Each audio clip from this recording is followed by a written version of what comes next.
ગોધરામાંથી નશીલી દવા તથા ગાંજાનું વેચાણ કરતા 3 ઝડપાયા.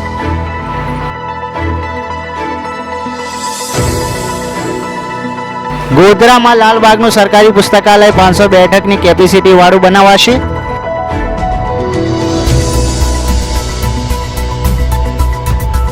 દાહોદ રેલવે સ્ટેશને બોમ્બની અફવાથી ભય પોલીસની તમામ એજન્સીઓ દ્વારા શંકાસ્પદ બેગોમાં તપાસ હાથ ધરાઈ હતી.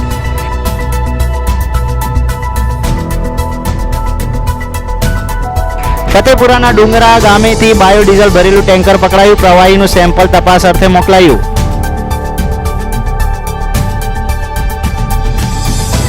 કડાણાના આર્થિક સમૃદ્ધ પરિવારને 30 જૂન સુધી NFSA કાર્ડ સ્વેચ્છાએ કમી કે રદ કરવા અપીલ.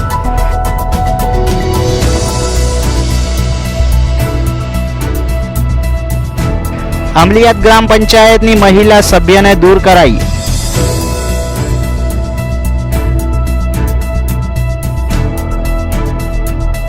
વીરપુર ખાતે પરિણીતાની આબરૂ લેવાની કોશિશ કરતા પિકઅપ ચાલક વિરુદ્ધ ફરિયાદ.